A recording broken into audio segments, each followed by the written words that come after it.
우리 중국 사람하고 한국 사람은 새해를 2번 맞아. 오늘 구정 정확하게는 전날인데 내일은 호주에서 쉬는 날이 아니니까 저희는 오늘로 구정을 합시다. 자, 오늘 하나님 말씀 사도행전 15장입니다.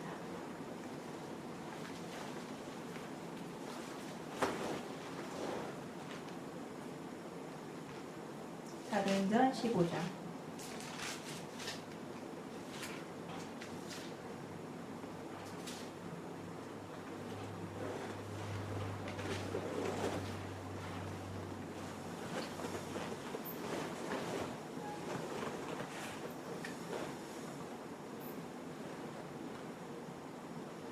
사도행전 15장 다 찾으신 것 같은데, 자, 제가 한 절 읽고 여러분 한 절 읽고 돌아가면서 교독하고 마지막 41절은 다 같이 합독하시겠습니다. 자, 제가 먼저 읽을게요. 어떤 사람들이 유대로부터 내려와서 형제들을 가르치되 너희가 모세의 법대로 할례를 받지 아니하면 능히 구원을 받지 못하리라 하니, 바울 및 바나바와 그들 사이에 적지 아니한 다툼과 변론이 일어난지라.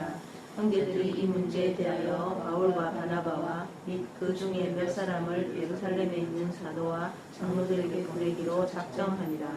그들이 교회의 전송을 받고 베니게와 사마리아로 다니며 이방인들이 주께 돌아온 일을 말하여 형제들을 다 크게 기쁘게 하더라.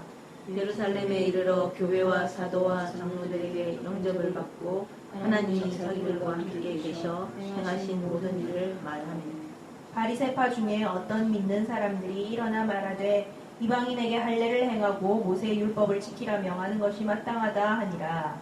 사도와 장로들이 이 일을 의논하러 모여 많은 변론이 있은 후에 베드로가 일어나 말하되 형제들아, 너희도 알거니와 하나님이 이방인들로 내 입에서 복음의 말씀을 들어 믿게 하시려고 오래전부터 너희 가운데서 나를 택하시고 또 마음을 아시는 하나님이 우리에게와 같이 그들에게도 성령을 주어 증언하시고 믿음으로 그들의 마음을 깨끗이 하사 그들이나 우리나 차별하지 아니하셨느니라.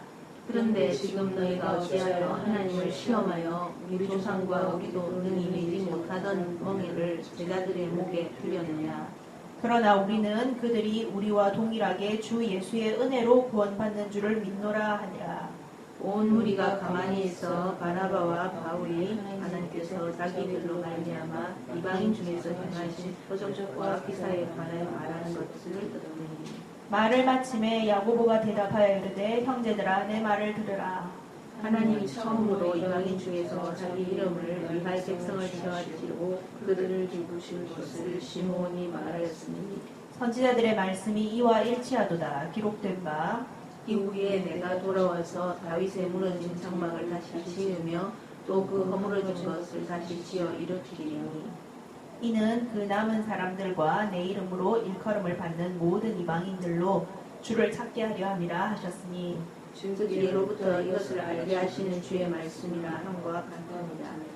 그러므로 내 의견에는 이방인 중에서 하나님께로 돌아오는 자들을 괴롭게 하지 말고 다만 우상의 더러운 것과 음행과 목매어 죽이는 것과 피를 멀리하라고 편지하는 것이 옳으니, 이는 예로부터 각 성에서 모세를 전하는 자가 있어 안식일마다 회당에서 그 글을 읽음이라 하더라. 이에 사도와 장로와 온 교회가 그 중에서 사람들을 택하여 바울과 바나바와 함께 안디옥으로 보내기를 결정하니, 곧 형제 중에 인도자인 바사바라 하는 유다와 실라더라. 그 편에 편지를 붙여 이르되 사도와 장로된 형제들은 안디옥과 수리아와 길리기아에 있는 이방인 형제들에게 문안하노라. 들은즉 우리 가운데서 어떤 사람들이 우리의 지시도 없이 나가서 말로 너희를 괴롭게 하고 마음을 혼란하게 한다 하기로, 사람을 택하여 우리 주 예수 그리스도의 이름을 위하여 생명을 아끼지 아니하는 자인 우리가 사랑하는 바나바와 바울과 함께 너희에게 보내기를 만장일치로 결정하였노라. 그리하여 유다와 실라를 보내니 그들도 이 일을 말로 전하리라. 성령과 우리는 이 요긴한 것들 외에는 아무 짐도 너희에게 지우지 아니하는 것이 옳은 줄 알았노니, 우상의 제물과 비와 목매어 죽인 것과 음행을 멀리 할지니라. 이에 스스로 삼가면 잘 되리라. 평안함을 원하노라 하였더라. 그들이 작별하고 안디옥에 내려가 무리를 모은 후에 편지를 전하니 읽고 그 위로한 말을 기뻐하더라. 유다와 실라도 선지자라 여러 말로 형제를 권면하여 붙게 하고 얼마 있다가 평안히 가라는 전송을 형제들에게 받고 자기를 보내는 사람들에게로 돌아가되 바울과 바나바는 안디옥에서 유하며 수다한 다른 사람들과 함께 주의 말씀을 가르치며 전파하니라. 며칠 후에 바울이 바나바들을 말하되 우리가 주의 말씀을 전한 각 성으로 다시 가서 형제들이 어떠한가 방문하자 하고 바나바는 마가라 하는 요한도 데리고 가고자 하나 바울은 밤피리아에서 자기들을 떠나 함께 일하러 가지 아니한 자를 데리고 하는 것이 옳지 않다 하여 서로 심히 다투어 피차 갈라서니 바나바는 마가를 데리고 배 타고 구브로로 가고 바울은 신라를 택한 후에 형제들에게 주의 은혜의 부탁함을 받고 떠나 같이 수리아와 길리기아로 다니며 교회들을 경고하게 하니라. 아멘. 15장 이제 이 아직 15장까지는 보면은 이 15장 전에 앞에서 이제 보면 하나님께서 이 사도들이 초반에는 계속 다 유대인들만 이제 구원의 대상이다. 유대인을 통해서 구원이 간다. 예수님 믿는 것도 유대인에게 해당되는 사항이다라고 생각을 계속 하고 있었는데 이제 그 사도행전 10장에서 보면은 고넬료라는 로마 백부장 집에 하나님이 베드로한테 직접 사인을 보내가지고 가라라고 하고 거기서 바로 베드로보다 선수를 쳐서 성령을 부어주시는 일을 하시면서 유대인이 꼭 돼야 되는 게 아니구나. 이스라엘 사람이 꼭 돼야 되는 게 아니고 그냥 자기 나라 국적인 그대로 자기 풍습 지키는 그대로 하나님 안에서 하나님의 이 성령의 양심에 어긋나지만 않으면은 하나님 안에서 성령을 받고 구원받을 수 있는 거구나 하는 거를 확인을 했잖아요. 근데도 사실 아직까지 이게 조금 왈가왈부가 있었습니다.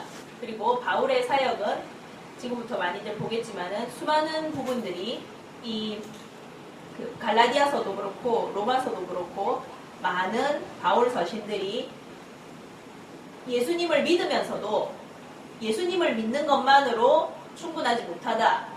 율법을 다 지켜야 된다. 유대인들이 하는 것처럼 말하자면은 예수 믿는 유대인이 돼야 된다라고 말하는 많은 사람들, 또 다른 믿는 사람들이 있었어요. 이 사람들도 다 크리스찬이었거든요. 소위 말하는. 그래서 이 사람들과 또는 아예 안 믿고 아예 유대인이 돼야 된다라고 말하는 그냥 100% 유대인도 있었고 이런 유대의 율법을 지켜야 된다라고 말하는 사람들과 끊임없는 공방전이 벌어집니다. 그 많은 증거들이 이제 갈라디아서, 로마서 이렇게 쭉 나가거든요. 바울이 편지를 그렇게 많이 쓴 게 이렇게 바울은 교회를 막 많이 세웠잖아요. 근데 많이 세웠는데 이제 세워놓고 좀 키우고 떠나고 또 세우고 좀 키우고 떠나고 막 이러다 보니까 그러면 이제 바울이 떠나간 뒤에 이렇게 이상한 햇소리 하는 사람들이 나타나가지고 실컷 가르쳐 놓은 사람들 뿌리부터 건드니까 자기가 또 갈 수는 없고 그렇다고 그러니까 편지를 와장창 길게 적어서 보낸 거예요. 바울 서신이 다들 상당히 깁니다. 그 당시 제가 신학교 공부할 때 이걸 들었었는데 그 당시 편지에 일반적으로 보내는 편지의 보통 길이가 뭐라더라? 말하자면 300단어인가? 이 정도밖에 안 됐대요. 300단어라고 하면은 진짜로 어떻게 쓸 수 있냐고 하면은 영어의 경우 특히 보통 영어의 경우 한 줄에 10단어 정도 들어가요. 그러면은 30줄 쓰면은 300단어가 돼요. 30줄이면은 여러분 써보시면 알겠지만 A4지 한 장에 28줄인가 들어갑니다. 그러니까 앞에 인사말 빼고 뒤에 그거 뺀다고 해도 A4지 한 장 반 정도가 평균, 그 당시에 보내는 평균 편지 분량이었어요. 로마서 같은 경우, 로마서 보셨어요, 여러분? 로마서가 바울 서신 중에서 제일 길거든요. 바울 서신 중에서 제일 앞에 있습니다. 왜냐하면은 바울 서신을 다른 순서대로 한 게 아니고 사이즈별로 정리를 했기 때문에 사이즈 큰 것부터 앞에 놨기 때문에 로마서가 제일 앞에 있거든요. 로마서는 몇천 단어 됩니다. 그래가지고 그것도 바울이 직접 쓴 것도 아니에요. 바울이 직접 그렇게 잘 못 썼을 거라고 보거든요. 눈이 나빴기 때문에. 그래서 대피를 다 했을 건데 대피라는 사람 죽었다. 그렇게 이제 말을 합니다. 그래서 그렇게 이 수많은 바울 서신들이 그만큼 로마서가 근데 로마서도 그렇고 갈라디아서도 그렇고 고린도전서, 고린도후서 왜 그렇게 다들 길었느냐? 이렇게 바울이 떠나간 뒤에 바울이 세워놓고 떠나간 뒤에 와가지고 해설이하는 사람들이 있어가지고 그거를 바울이 진짜 두고두고 이 그런 편지를 또 쓰고 할 수가 없으니까 뭐 의문 나는 점 있으면 두고두고 이걸 보면서 다시 신앙을 새롭게 하라고 아예 한 방에 쓸 때 확 그냥 거의 책을 쓰다시피 쓴 거야. 편지가 아니고 책이에요 사실. 그래서 그렇게 정말 이 막 그 정말 다툼도 많고 이렇게 argue라고 하죠 영어로는. 그런 것들이 많았는데 이 사도행전 15장이 그 정말 argue가 이제 정점을 찍으면서 딱 정리가 되는 부분입니다 사실은. 그래서 보면은 이 예루살렘 이제 사도행전 14장에서 보면은 사도 바울이 이고니온에서 전도하고 루스드라에서 전도하고 이렇게 막 그리고는 쭉 다니고는 안디옥으로 다시 돌아왔잖아요. 이렇게 쭉 다시 돌아왔는데 이 안디옥 보아하니까 이 안디옥 교회에 왔던 것 같아요. 이 어떤 사람들이 하는 사람들이 15장 1절에 보면 어떤 사람들이 유대로부터 내려와서 이렇게 말하잖아요. 그러니까 어떤 사람들이 유대로부터 어디로 내려왔다는 것이냐 아마 안디옥 교회로 온 것 같아요. 14장 마지막 절에 보면 마지막 부분에 보면 바나바와 바울이 안디옥 교회로 돌아왔다는 말이 있기 때문에 그래서 이 안디옥 교회가 그 당시는 아실지 모르지만은 안디옥 교회가 이방의 그 유대인 말고 이스라엘 땅 외에 다른 나라에 있는 교회 중에 제일 큰 교회였습니다. 제일 먼저 세워진 교회 중에 하나였고 그래서 이 말하자면은 다른 나라로 뻗어가는 성교의 전초기지예요. 이 교회가. 이 교회로 지금 유대로부터 내려와 라고 했으니까 말하자면 사람들의 눈에 보일 때는 유대로부터 내려온 사람들은 정통에서부터 내려온 사람들이야. 정통 근본에서부터 온 사람들이야. 그러니까 이 사람들 말을 무시를 할 수가 없는 거예요. 그렇잖아요. 우리가 한국 사람인데 외국 사람이 한국에 대해서 막 말을 한다고 생각해보시죠. 웃긴 얘기 해줄까요? 이 목사님 없었다 그때. 제가 신학교 다닐 때, 신학교 이제 졸업할 때쯤에, 저는 1년만 했으니까, 서티피켓 4 1년 코스 이제 마치고 나서 애들끼리 다 같이, 같이 밥 먹자 하더라고. 졸업하고 이제 수업 끝나는 거 축하 겸. 그래가지고, 밥 먹자고 그렇게 해가지고 이제 갔는데, 저하고, 뭐 먹을 건데 그러니까 코리안 바베큐 먹을 거래. 삼겹살이야. 삼겹살 먹는다는 거야. 그럼 뭐 알았다고. 그럼 나도 뭐 좀 사가겠다고 그래가지고 내가 이것들이 보나마나 뭐 상추하고 뭐 이런 건 준비를 하겠지만은 쌈무, 깻잎 이런 거는 모를 거 아니야. 저는 쌈무하고 깻잎을 워낙 좋아하기 때문에 제가 쌈무하고 깻잎을 한가득 들고 갔어요.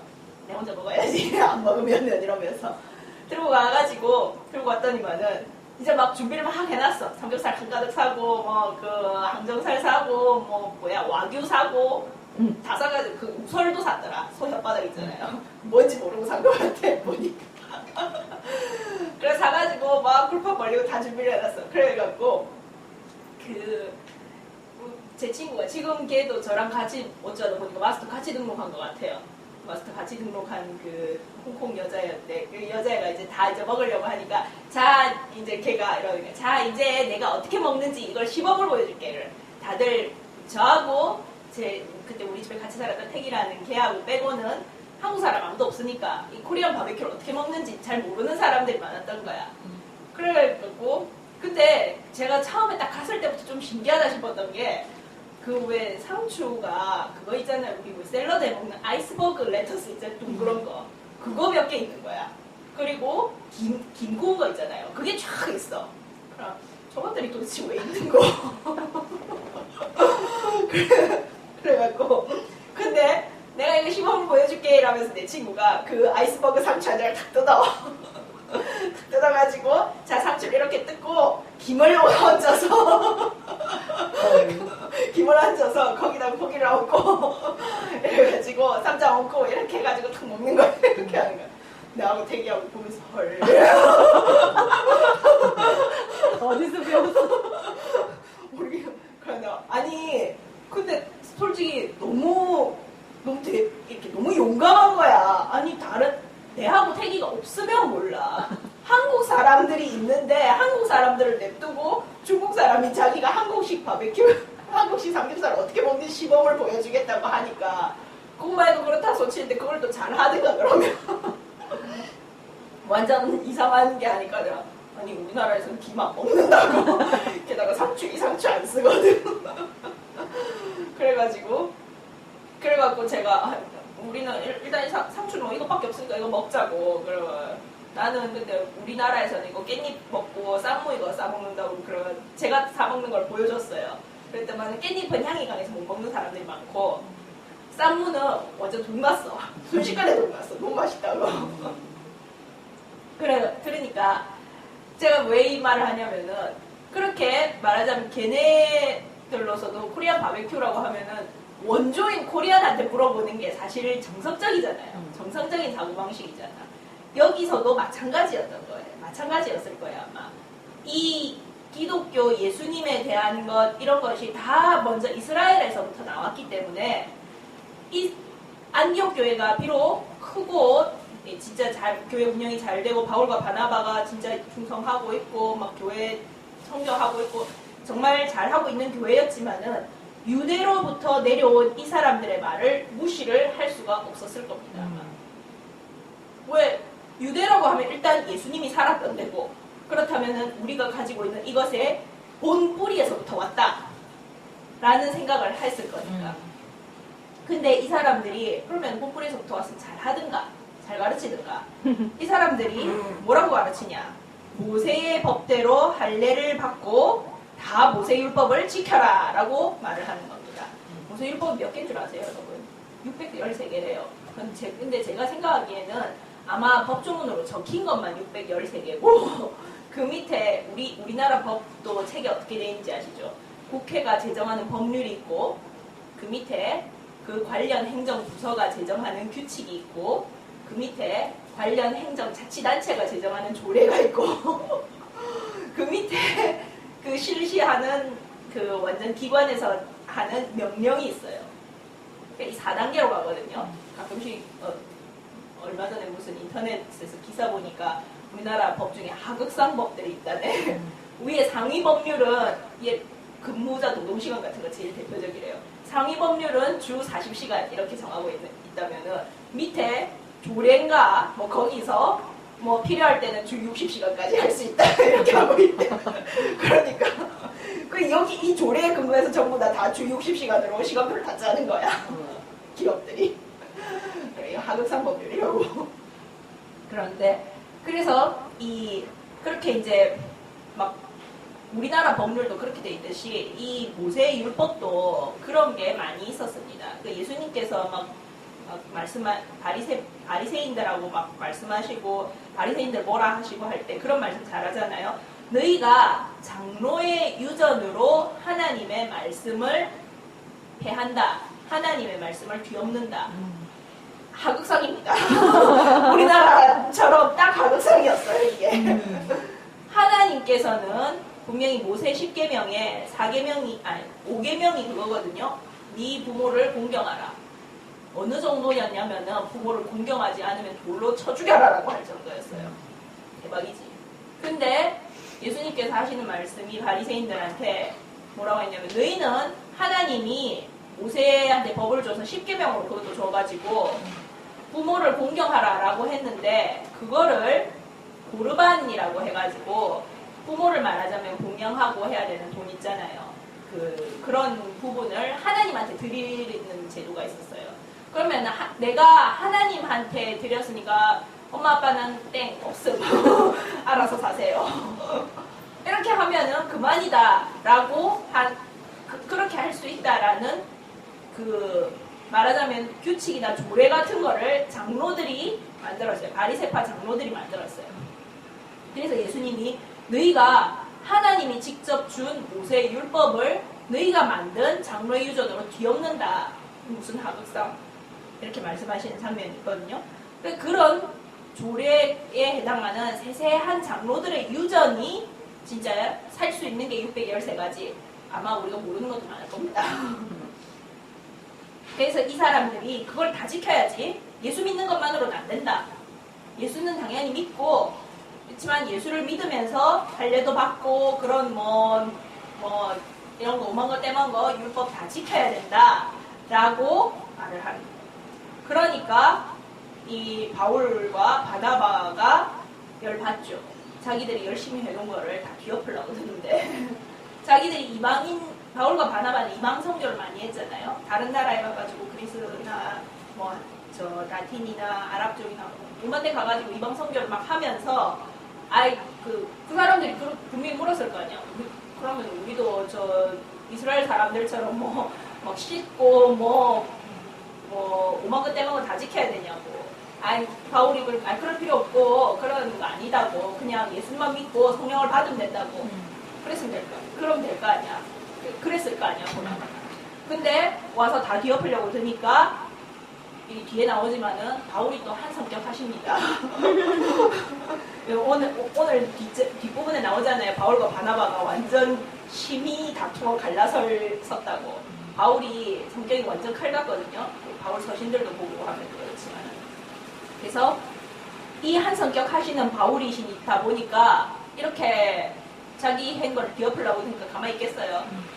그래서 2절을 보면은 바울과 바나바와 그들 사이에, 유대로부터 내려온 이 사람들 사이에 적지 아니한 다툼과 변론이 일어난지라. 그래가지고 교회가 왁자왁자 시끌시끌한 거야. 그러니까 안디옥 교회가 이래가 안 되겠다 도저히. 우리가 이러면은 우리가 세워주고 우리가 가르쳐주고 있는 다른 데 있는 다른 나라들에 있는 더 작은 이방 교회들은 어쩔 거냐. 우리가 이걸 확실히 해야겠다. 그래서 진짜 본거지로 가자. 진짜 본거지로 가서 이 문제를 확실히 정리를 하자라고 해서 바울과 바나바와 그 중에 몇 사람을 다 예루살렘으로 보냅니다. 예루살렘으로 보내면서 이거를 확실히 정리를 좀 해가지고 와주십시오.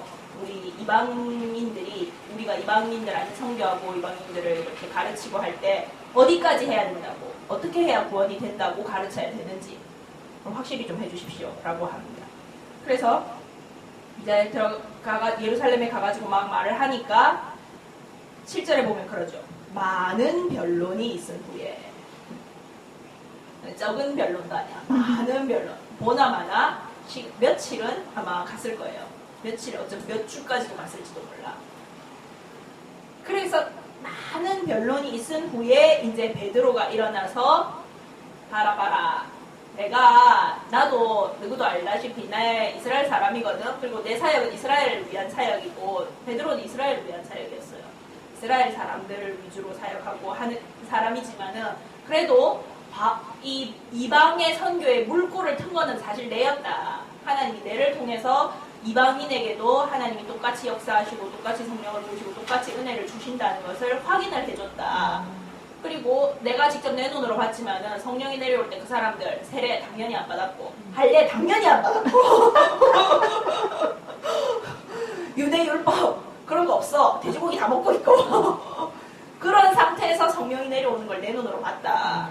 그러니까 누구는 모르겠지만 내가 본 바 내 믿음에 의거해서 절대로 믿음으로 구원받고 성령으로 구원받는 것이지 그렇게 이 율법이나 이런 법의 행위를 지켜서 구원받는 것이 아니라고 나는 본다. 그렇게 말하면서 이제 10절에 그래서 그러죠. 너희가 어찌하여 하나님을 시험하여 우리 조상과 우리도 능히 매지 못하던 멍에를 제자들의 목에 두려느냐. 이 말이 참 재밌는 것 같아요. 베드로가 자기는 유대인이잖아요. 그러면 베드로는 이 613가지의 율법에 익숙한 사람이었어요. 지킨다고 지키는 사람이었을 거야. 분명히 나름 잘 지키던 사람이었거든요. 10장에 보면 나오잖아요. 또 환상이 내려와가지고 환상에서 음식이 온갖 이상한 짐승 다 들어있는 보자기 쫙 내려와가지고 하나님이 베드로야 잡아먹어라 이러니까 나 이런 거 먹은 적 한 번도 없거든요 하나님. 절대 노. 말도 안 됨. 그렇게 말하잖아요. 그리고 베드로는 그 말을 하는 걸 볼 때 먹는 건 최소한 먹는 건 율법을 잘 지켰다는 소리예요. 근데 그런 베드로가 우리 조상과 우리도 능히 매지 못하던 멍에라고 말하고 있어요. 율법을. 다시 말하자면은 율법을 나름대로 잘 지킨다고 하던 베드로나 이스라엘 사람들조차도 하나님의 기준에서는 아니다. 율법으로는 이게 만족시킬 수 없다. 라고 베드로가 지금 딱 잘라서 말하고 있는 겁니다. 이거는 우리가 지킨다고 하고 있지만 우리도 지킨다고 착각하고 있는 거고 솔직히 말하자면은 그냥 말하자면은 100점 만점에 우리가 지키는 거를 예를 들어서 우리는 한 90점 정도 지킨다고 치면은 저쪽은 한 10점 정도 지키고 있는 셈인데 근데 하나님 앞에서는 솔직히 90점이나 10점이나 크게 다르지 않아요. 왜냐면 하나님 제도는 우리 호주에 저도 공부를 하고 있지만 호주도 그렇고 한국도 그렇고 학점제는 그렇잖아요. 패스, 그 다음에 좀 잘하면 크레딧, 더 잘하면 디스팅션, 더 잘하면 하이 디스팅션 그렇게 가거든요. 그래서 패스는 50점 넘으면 패스고 크레딧은 65점 넘으면 크레딧이고 100점 만점에 디스팅션은 75점 넘으면 디스팅션이고 하이 디스팅션 제일 높은 건 85점 넘으면 하이 디스팅션이에요. 그러면은 이 시스템에 의하면은 50점 맞는 거하고 85점 맞는 거하고 되게 다르잖아요. 근데 하나님 그 시스템은 그게 아니에요. 패스 아니면 페일 둘 중 하나입니다. 그런 과목들이 있거든요. 패스 아니면 페일 학점 없어. 그래서 근데 패스가 어느 기준이냐? 100점 만점에 50점만 채우면 패스냐? 아니요. 100점 만점에 100점을 채워야 패스. 완벽해야 패스야.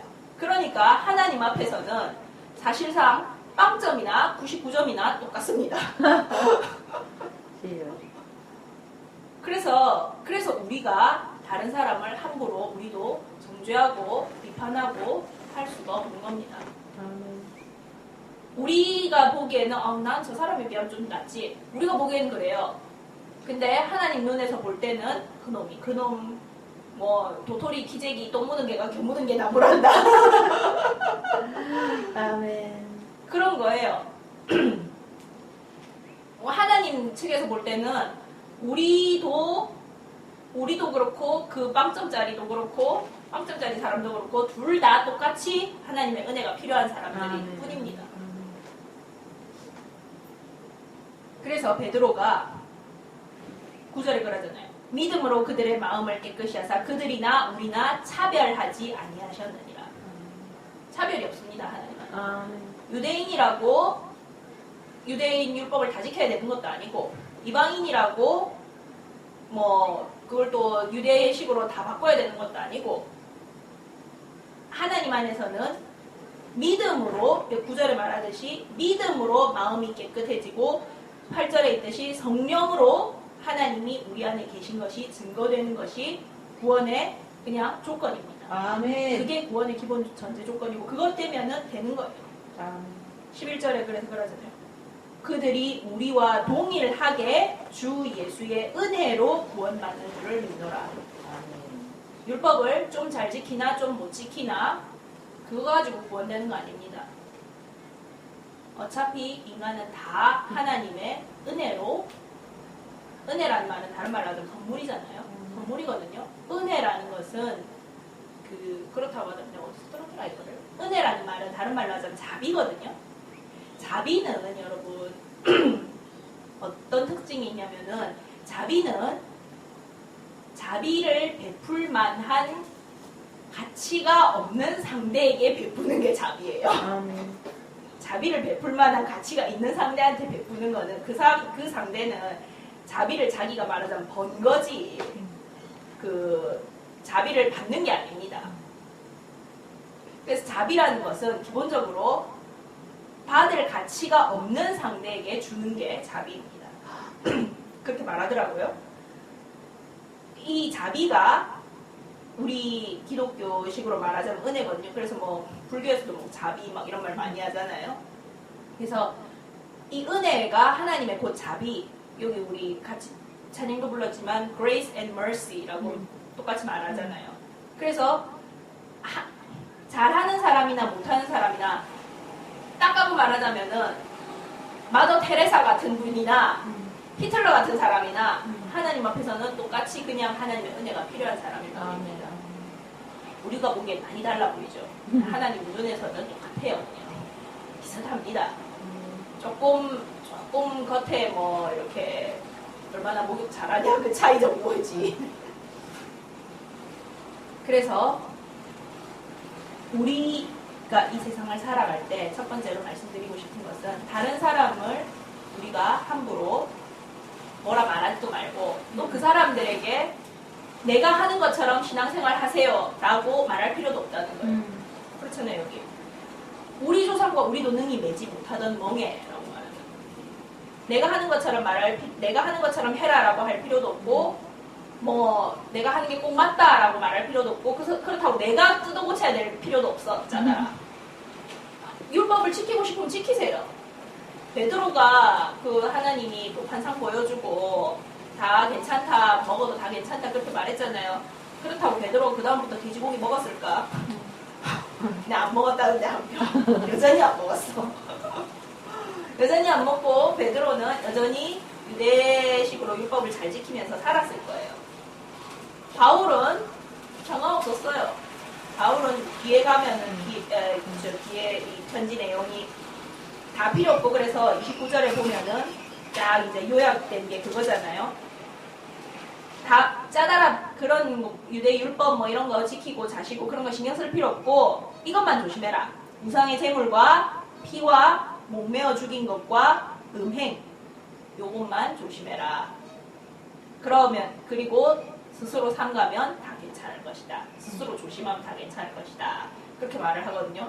근데 이 우상의 제물 부분이 이게 이렇게 단순하게 해석되는 부분이 아닙니다. 이 우상의 제물 말 때문에 우리나라에서는 이제 제사상에 올라가는 음식 안 먹고 막 이러시는 분들도 많거든요. 근데 저는 개인적으로 제사상에 올라가는 음식 다 먹었어요. 맛있더라고. 전 제사 음식 맛있대요. 제가 마늘을 별로 안 좋아해서 그런지 제사 음식 마늘 안 넣잖아요. 맛있어. 게다가 또 음식을 좋은 걸 쓰잖아요. 재료를. 그러니까 진짜 딱 우리나라 속담 뭐 그런 거 있잖아요. 뭐는 관심 없고 제밥에만 관심 있다고. 진짜 딱 그랬어요. 저는. 그 바울이 우상의 제물에 대해서는 고린도 전서에 잠깐 가볼까요? 그냥 한번 잠깐 보기만 봅시다. 고린도 전서 8장.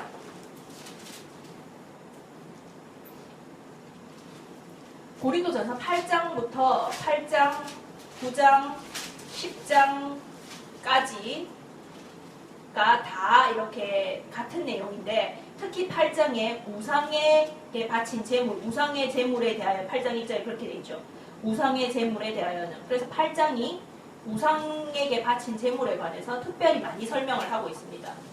여기서 근데 바울이 정확하게 하는 말이 뭐냐면은 먹는 게 우리를 더럽게 하고 자시게 하고 할 수 없다.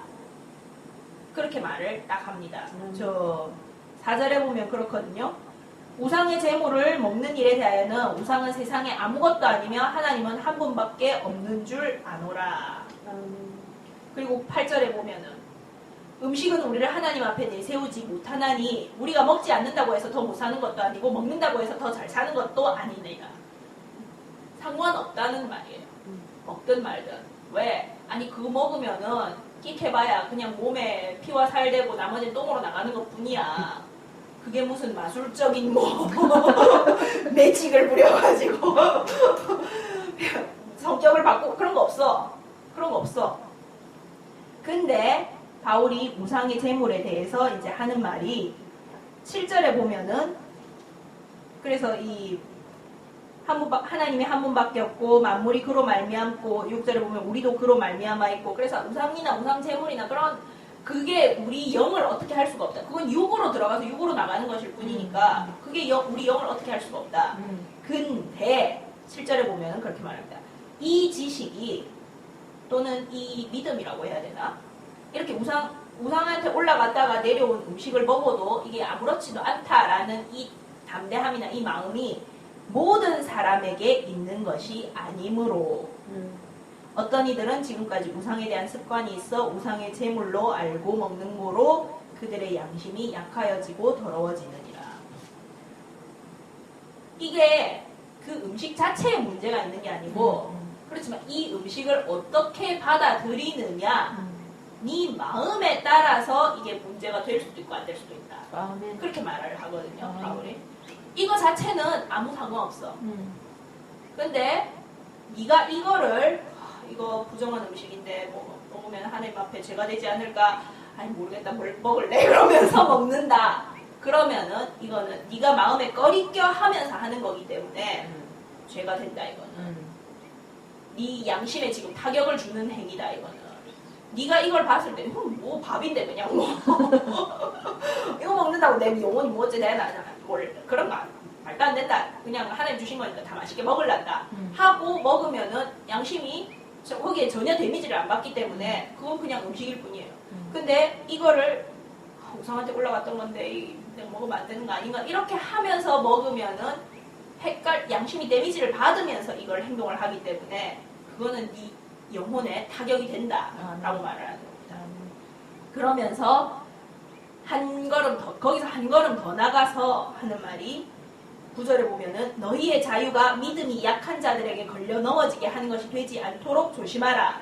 10절에 지식 있는 네가 우상의 집에 앉아 먹는 것을 누구든지 보면 그 믿음이 약한 자들의 양심이 담력을 얻어 우상의 재물을 얻게 되지 않겠느냐. 그렇게 말하거든요. 그러니까 내가 먹는 거를 어떻게 받아들이는가 뿐만 아니고 그런 걸 먹음에 있어서는 네 옆에 앉는 사람 니를 보는 사람 또는 네 행동을 듣게 될 사람들까지 생각을 해라. 그 사람들이 예를 들어 니는 상관없어. 예를 들어서 제가 말했잖아요. 저는 제사상 음식 올라간 거 먹어도 아무 상관없어요. 근데 예를 들어서 누가 내하고 같이 초신자가 있다고 쳐요. 그러면 이 사람은 제사하면 안 되고 제사상 올라간 것도 먹으면 안 되고 이렇게 딱 생각을 하고 있어. 자기는 그게 항상 그 제사를 항상 드렸던 사람이고 그게 이제 우상 숭배라는 걸 깨달았기 때문에 그건 딱 안 할 거야. 음식도 안 먹을 거고 이렇게 딱 하고 있는데 그렇게 하면 죄가 된다고 딱 믿고 있는데 옆에서 막 먹어. 그러면 이 사람이 헐 저런 거 다 먹어도 되나? 우상 숭배 이런 거 크게 상관없는 모양이네. 이렇게 생각할 가능성이 있다는 거예요. 이 사람은 나만큼 아직 믿음이 안 되는데 말하자면 이런 식이에요. 육체적으로 보면은 나는 스테이크를 먹을 수 있는 나이야. 그래서 나는 스테이크를 먹어. 근데 이 사람은 육체적으로 아직 애야. 스테이크 아직 못 먹어. 그런 거 먹으면 소화를 못 시켜. 근데 내가 스테이크 먹는 걸 보고 나도 저거 먹어도 되는 거 없다 해가지고 먹는 셈이야. 그럼 이 사람한테는 난리 납니다. 배탈 걸려요. 나는 상관없지만은. 그러면은 이 사람 그렇지만 이 사람 보는 데서 내가 스테이크를 먹으면 이 사람이 먹고 싶어지잖아. 당연히 먹고 싶어지거든요. 우상의 재물도 똑같이 내가 우상한테 올라갔던 거를 먹으면은 이 사람도 당연히 괜찮은가 보다 그렇게 생각을 하게 돼요. 그러니까 바울이 하는 말이 니는 상관없지만은 네 옆에 앉는 사람이 네 행동을 보는 사람이 양심의 데미지를 입을 만큼 약한 믿음이다. 그럼 그 사람을 생각해서 먹지 마라. 우리가 그렇잖아요. 우리 외할아버지 여기 그때 잠시 오셨었지만은 할아버지가 음식을 잘 못 드셨거든요. 그때 소화가 잘 안 되시고 뭐 이렇게 하시니까 그러니까 할아버지 있는 데서는 맛있는 걸 못 먹겠더라고. 야 홀리는 것밖에 더 돼 그거는. 그렇잖아. 똑같아요. 영적으로 약한 사람이 있으면은 그 사람을 챙기고 그 사람에 맞춰서 생각해 주는 게 그게 사랑입니다. 하나님의 법은 예수님께서 그렇게 말씀하시잖아요. 하나님을 사랑하고 네 몸같이 사랑해라. 그게 모든 율법의 완성이다. 모든 율법을 한마디로 줄이면 그거다 이거거든요. 아멘. 그래서 사랑하면은 그 약한 상대를 맞춰주는 게 당연한 겁니다. 아멘. 그래서 바울이 그렇게 말하거든요. 8장 13절에 마지막에 보면은 만일 음식이 내 형제를 실족하게 한다면 나는 영원히 고기를 먹지 아니하겠다. 나 영원히 염소가 되도 좋아. 그래서 이 우상의 제물을 이런 식으로 사도 바울이 자세히 설명을 합니다. 이게 무슨 뜻인지, 우상의 제물을 멀리하라는 게 무슨 뜻인지. 그렇게 본다면은, 그래서 다시 사도행전 15장으로 돌아가면은 이 우상의 제물과 피와 목매어준 음행을 멀리하라라고 하는 게 이것도 그렇게 단순하게 그냥 익명 그대로 받아들일 수도 있지만은 액면 그대로 보이는 것보다 더 깊은 의미가 있는 말일 수도 있다는 거예요. 우상의 제물이라는 것도 사도 바울이 지금 이 양심의 문제를 이렇게 다루고 있듯이 피, 이 액면 그대로 받아들이고 우리는 순대 먹으면 안 돼요. 나 그거 못해. 나 순대 얼마 좋아하는데. 피 먹지 말라고, 목매어 죽인 거 먹지 말라고. 우리 엄마가 그러대요. 한국에서 개는 목매달아가 죽인다고. 했잖아요. 목매가 있어요. 그래가지고 그러면은 개고기도 먹으면 안 돼요. 우리나라 사람이 걸리는 거 되게 많아 지금. 다 못 먹어. 음행이야 뭐 이거저거 당연히 다 안 되는 거고 한데, 그러니까 피와 목매어 죽인 거, 음행도 우상의 제물이 이렇게 양심의 문제에 사실은 걸리는 것처럼 피와 목매어 죽인 거, 음행도 더 깊은 내면적인 의미도 아마 있을 거라고 저는 봅니다. 피라는 것은 성경에서 항상 생명을 말하거든요. 그래서 하나님의 생명 안에 거하고 그 다음에 이 또 일반적인 생명을 소중히 다루고 그런 의미가 있을 거고, 그 다음에 목매어 죽인 것이라고 하면은 구약 성경에서 보면은 나무에 달린 자는 하나님의 저주 아래 있다 이런 말을 하거든요. 목매어 죽인다는 건 나무에 다는 거잖아요.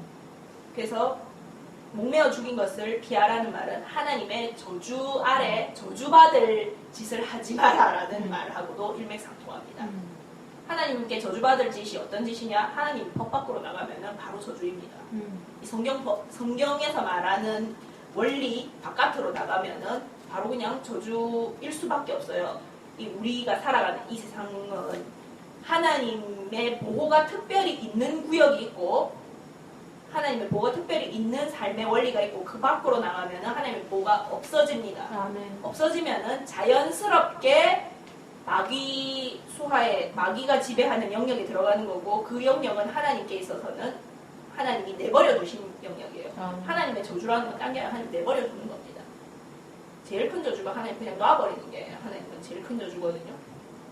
그래서 하나님의 저주 아래에 들어갈 만한 짓을 하지 마라 라는 말이고, 그 다음에 음행을 멀리하라. 음행이라는 거는 뭐 육체적인 이런 일반성적인 관계에도 말을 하지만은 당연히 성경에서 음행이라고 하면 주로 이 영적으로는 하나님 외에 다른 존재, 다른 신에게 마음을 주는 것을 음행이라고 표현을 다 하거든요. 그래서 이런 것들을 어쨌든 이런 진짜 영적이고 우리 영혼에 타격을 주는 것들, 이것들만 조심하고 나머지 율법 지키고 뭐 먹고 뭐 먹지 말고 뭐 먹고 뭐 먹지 말고 뭐 하고 뭐 손을 3번 씻고 엄청 복잡해요. 다 필요 없어. 다 필요 없어. 아멘. 괜찮으니까 그냥 알아서 해라 라고 합니다. 아멘. 근데 여기까지 오는 데에 다시 잠깐 돌아가 보면은 여기까지 오는 데에 7절에 의하면은 많은 변론이 있었다라고 말해요. 정말 이게 하나님의 제대로 된 뜻이거든요. 그래서 이 사도행전 15장 지금으로부터 2000년 전이죠 거의. 근 2000년 전에 정해진 이 원리가 계속 내려옵니다. 기독교와 이 성경을 가르치고 하는 이 원리에 의해서 우리가 계속 살아가고 하고 있잖아요. 근데 이 원리가 탄생되기까지 많은 변론과 많은 치고받는 게 있었다고 말을 하고 있어요. 그리고 나면은 이제 36절에서부터 보면은 36절에서부터 41절 요 짧은 구절 사이에 그동안 아주 단짝으로 지내던 바울과 바나바가 완전 대판 싸우고 갈라지는 장면이 나옵니다. 참 이 부분 보면 제가 아까 그래서 말씀드렸잖아요. 바울이 한 성격 한다고 왜 싸우냐면은 제가 좀 더 자세히 말씀을 드리면은 몇 장이었지? 사도행전 이거 13장 13절에 보면은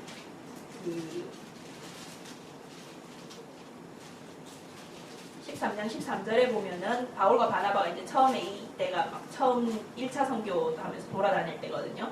이때 보면은 바울과 및 동행한 사람들이 바보에서 배 타고 밤빌리아에 있는 버가에 이르니 요한은 그들에게서 떠나 예루살렘으로 돌아가고 그렇게 돼 있어요. 이 요한이 누구냐면은 바나바의 생질이라고 조카인가? 바나바의 조카입니다. 그래서 바나바가 사람이 좋잖아요. 바나바가 사람이 좋거든요. 사람이 좋으니까 바울 같은 사람도 먼저 만난 거야. 그러니까 바나바가 자기 조카를 이제 키워주고 싶고 하나님 앞에서 잘 이제 좀 일하는 일꾼으로 키우고 싶으니까 자기들 여행에 같이 동참을 시킨 거예요. 그래가지고 막 이제 같이 다니다가 이 여행이 생각보다 너무 길어지고 힘들고 하니까 이 조카가 아직 어렸지. 그래 어린 보나마나 한 10대 정도 됐을 건데 10대 남자애한테 뭘 바래. 얘가 이제 더 이상 못하겠어요. 나 그냥 갈래요. 이러고 중간에서 지 혼자 배 타고 예루살렘으로 돌아가 버린 거야. 그러니까 바울이 여기에서 딱 요한을 저거 안 된다 이렇게 딱 봤어. 좀 못 쓰겠다. 바울이 좀 칼 같은 것 같아요.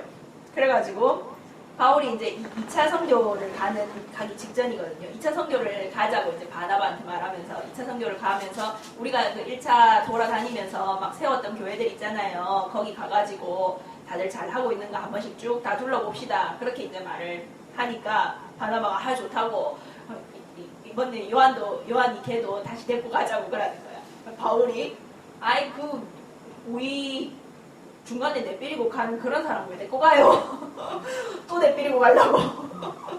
그러니까 바나바가 뭐 사람이 쪼잔하게 뭐 그간 일을 가지고 그럴 수도 있지 뭐. 그러니까 이제 둘이 서로 이렇게 왔다 갔다 하면서 뭐 둘이 열이 받은 거야. 그래가지고 온갖 말이 온갖 것 같아. 그래서 39절에 보면은 서로 심히 다투어라고 돼 있어요. 영어로 보면은 they had such a sharp disagreement 라고 돼 있습니다.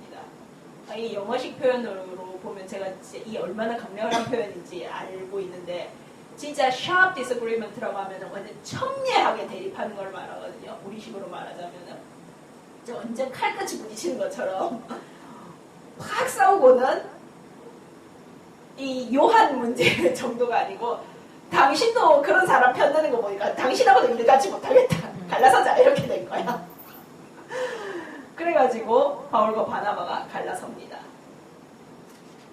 25장을 보면서 그래서 제가 근데 느낀 것이 바울과 바나바가 이렇게 갈라서서 결론적으로는 근데 사실 더 잘 됐어요. 바나바는 마가 데리고 구부로 그 사이프러스거든요. 사이프러스 섬으로 가고 바울은 신라를 이제 새로운 파트너로 뽑아서 쭉 자신이 세웠던 교회들로 다시 옵니다. 그래서 둘이가 싸우는 바람에 원래 한 팀이었던 게 두 팀이 돼버렸어. 세포 증식했어. 그리고 이 앞에 예루살렘 회의에서 이렇게 이방인 교회와 이방인들에게 선교하는 부분을 어떻게 말을 할 것인지 이게 이제 교리를 정립하는 거잖아요. 그렇죠. 교리를 정립하는 부분에 있어서도 많은 변론이 있고 많은 다툼이 있었다고 말을 해요. 그렇지만 그 많은 변론과 많은 다툼을 통해서 하나님이 역사하시면서 이 바른 교리가 딱 정립이 돼서 나오는 겁니다. 그래서 이 부분을 보면서 제가 그런 느낌이 들었어요. 우리가 이렇게 교회에서도 그렇고 일반 사회에서도 그렇지만은 교회 내에서도 다툴 때가 있거든요. 목사님들하고도 이렇게 목사님들 모임에 가도 좀 안 맞는 것 같아 라고 하는 부분도 많이 계시고 부분도 많이 있고 또는 목사님들끼리도 막 싸울 때도 있고 또는 뭐 심지어는 도저히 의견이 안 맞는다. 교단을 새로 만들겠다. 교단이 갈라지는 경우도 있고 뭐 목사님들은 모이면 교단 만들기 쉽다네. 뭐 몇 사람은 야 우리도 교단 하나 만들자.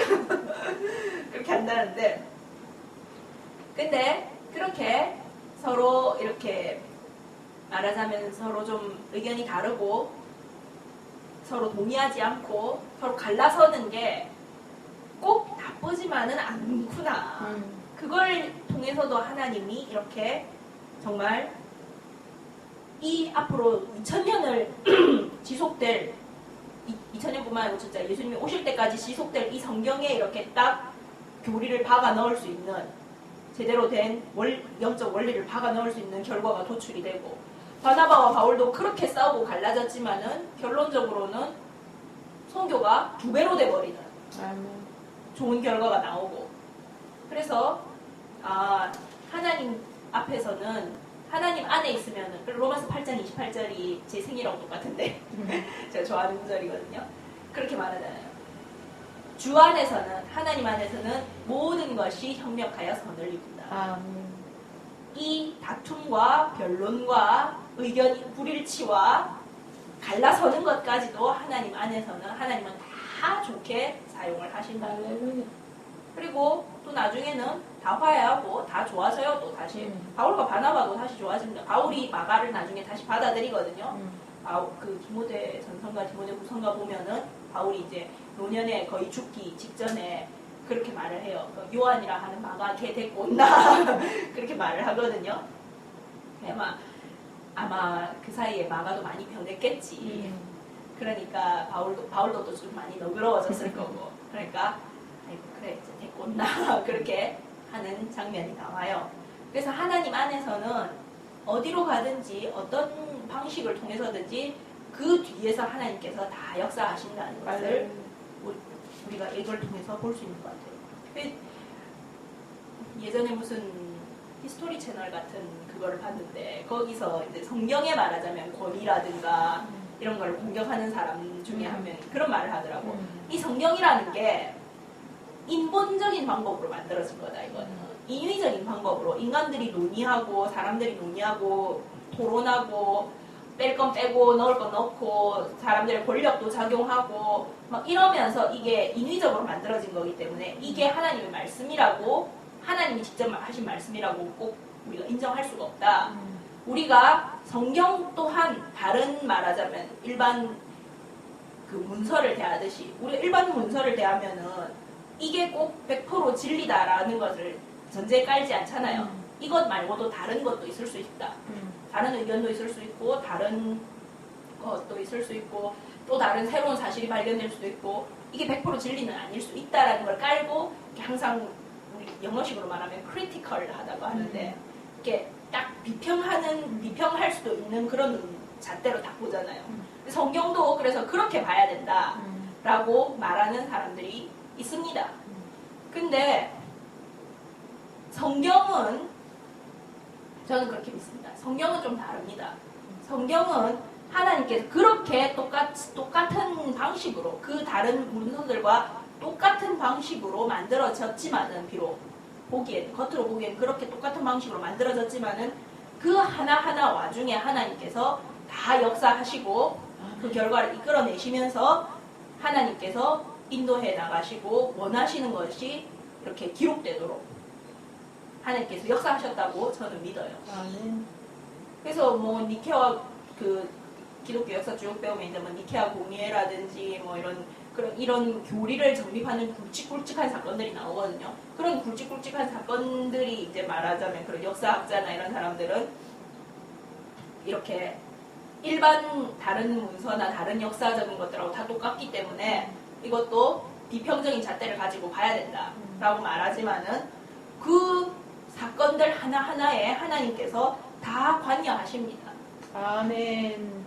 그래서 인간적인 것처럼 보이는 방법 때문에 하나님의 능력이나 하나님의 인도하심을 의심하는 건 안 맞구나라는 거를 제가 여기서 느꼈어요. 우리 삶에 있어서도 또한 그래서 그런 것 같습니다. 우리 삶에 있어서도 이렇게 뭐 인간적인 방법으로 어떤 일이 일어난다든지 어떤 일이 된다든지 그렇게 보이는 것들 있잖아요. 그렇다고 해서 그게 꼭 하나님께서 하신 것이 아니다라고 말하기는 힘들 거예요. 음. 힘들 수도 있어요. 힘들 수도 있다는 느낌이 들더라고요. 그래서 정말 결론적으로는 하나님 안에서는 좀 의견이 다를 수도 있고, 좀 내 생각과 다를 수도 있고, 좀 박을 수도 있고, 때로는 갈라설 수도 있어요. 그렇지만 그게 다 결론은 하나님께서 좋게 하시고, 그 사람한테도 이렇게 하시고, 나한테도 이렇게 하시고, 아멘. 다 그렇게 하십니다. 그리고 정말 이 하나님 안에서는 이 예루살렘 회의에서 결론 지어졌던 것처럼 어떤 외적으로 보이는 행위나 뭐 의식이나 뭐 그런 것이 기준이 되는 것이 아니고 정말 내 양심과 내 믿음에 얼마나 데미지가 되고 또는 그것이 얼마나 잘 굳건히 서느냐 거기에 따라서 구원이 이루어지고 구원이 더욱더 완성되어 간다는 것을 우리가 볼 수 있습니다. 그래서 우리 오늘 사실 오늘만 해도 그래요. 우리는 지금 구정이잖아요. 그래서 오늘 떡국 재료 사놓고 막 음식 많이 해놓고 해놨는데 어제 그 매트 목사님인가 그 무슨 우리 뉴 브리즈번 교회 목사님이잖아요. 그분 메일 보낸 걸 엄마가 봤는데 오늘이 호주 교회 이렇게 단체 금식하며 기도하는 날이래. 다른 사람 몰라도 차이니즈하고 코리아는 오늘 못한다고. 차이니즈하고 코리아는 오늘 금식 못한다고. 그렇잖아. 오늘 금식하면은 진짜 만약에 오늘 금식했다. 한국에서 특히나 오늘 금식했다. 역적돼. 그렇지만 그래서 하나님 앞에서는 근데 금식하는 거나 잘 먹는 거나 별 상관없어요. 하나님 안에서는 잘 먹으면서 하나님을 기뻐하고 찬양하고 즐기고 할 수도 있는 거고 금식하면서 하나님 앞에 울고 회개하고 또 기도하고 하나님께 더 가까이 나아갈 수도 있는 거고 상관없다는 거예요. 그래서 정말 눈에 보이는 것에 집착하지 말고 우리 정말 여기 있는 모든 분들이 정말 진정한 하나님의 자유와 진정한 우리 아까 찬양했잖아요. 진정한 하나님의 자유를 누리고 진정한 하나님의 성령 안에서 하나님의 보호받는 그 삶의 원리 안에서 살아가는 저와 여러분이 되시기를 예수님의 이름으로 축원합니다. 아멘. 기도하겠습니다.